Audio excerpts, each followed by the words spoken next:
Hi guys, it's Tanya. There is so much to do and see in this world and so little time to do and see it all that when I travel, I try to optimize my time by planning ahead so I can save money and I can do as much as possible in the time I have to travel. And today I'm going to be telling you my 5 steps for planning an efficient trip.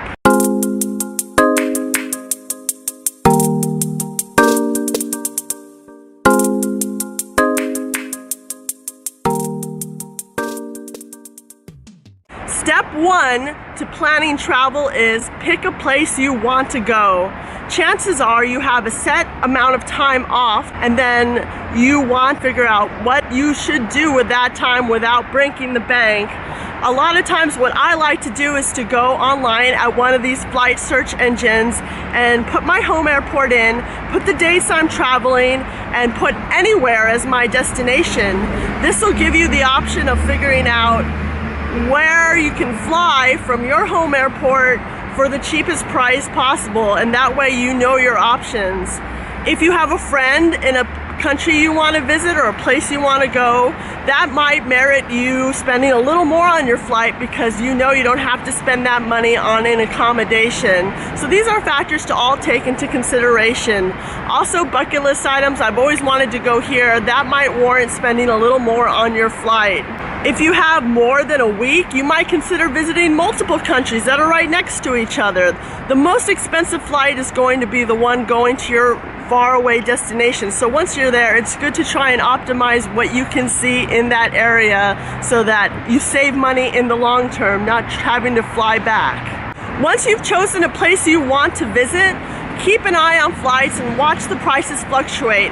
A lot of search engines will tell you when is a good time to buy your flight and when a good time to wait is. Step 2, make a rough itinerary. Before I even book a hotel or an airplane or a train, I like to make a rough itinerary. Now this doesn't have to be super specific, but if you're traveling to an area or a country where you want to visit different cities, this is a good time to start putting together how much time you want to spend in those different cities. Something you can do is make a list of the top sites in those places that you're interested in seeing. That way you can determine how many days you might want to spend at that specific city. This is a time to start Googling your location. There will be itineraries online for different countries and you can put those together and determine what kind of itinerary would be best for you. What I like to do also is go to a bookstore and look at different travel books for the place I'm going and compare itineraries and top sites in those books to figure out which ones are best for me. So my bookstore tactic involves getting a variety of travel books and looking at what each book says the top sites are. That way I can decide for myself based on the different opinions what the top sites are for me. And the good thing about these books that I love is that they have different itineraries for depending on how long your trip is, like a week, a couple weeks.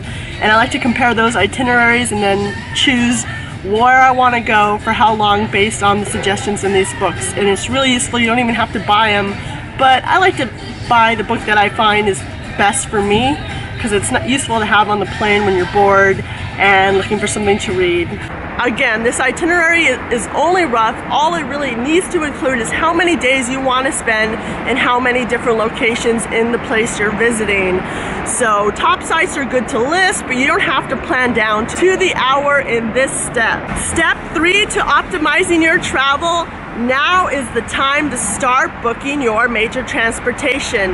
Book your major flight to the destination you're going if you found a good price. At this point, you should have already found different price selections and know what kind of best value you're able to get. Also, if you have any flights once you get to your destination to different cities, now would be a good time to book that. This is the best way to have a set-in trip so you know what you're doing, you know where you're going, and then you can proceed to step 4 to book your accommodations.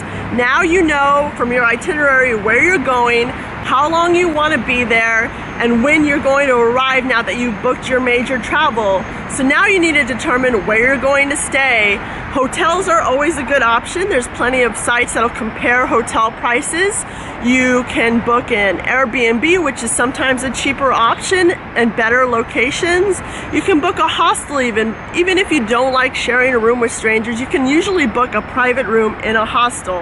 And now that you have a rough itinerary that have major sites you want to visit marked off, you know where you need your accommodation to be in order to get to those major sites.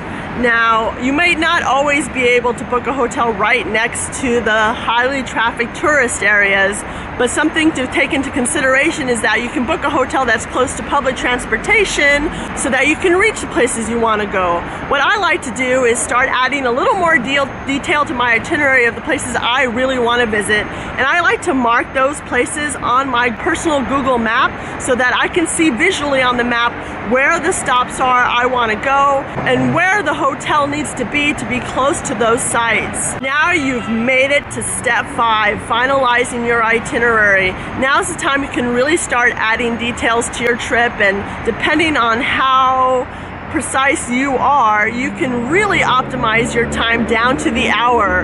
A lot of times what I like to do is to look at the sites on Google, and when you scroll down in that site, you can see that it'll tell you the average amount of hours people spend at a given site and how busy it is during the times of the day. So this is really great when you're planning your schedule down to the hour, because you know the times you might want to avoid and you know how long you should plan to be at that location. If you're not like me and you don't enjoy planning your trip down to the hour, I think even the roughest of itinerary is still very helpful in optimizing both your trip experiences and saving money. I'm cheating a little. There is bonus step 6, have fun and be flexible. No matter how much you plan, things can go wrong, and you don't want to plan to the point where you're not enjoying yourself. So be flexible, be easy. The point of planning ahead of time is to save money and have something you can rely on so you don't have to stress out when you're traveling.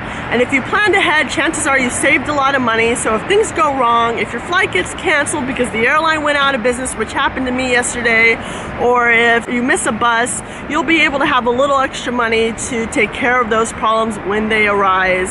Also, these steps have an order to them, but don't be stuck to that order. If you see a flight that's super cheap and you're still in step 1 of your planning, take that flight. They are not going to last long, so get them when you can. This is just a recommendation, and some of these steps are iterative. Sometimes when you're planning travel, you might decide to change the amount of time you're staying at a city because you find out that transportation is a little cheaper if you move things around. Everything can change, and that's why it's good to start planning early.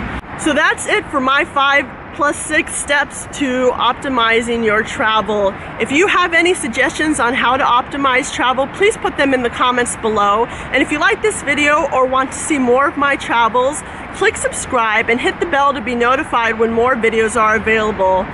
Till next time, bye!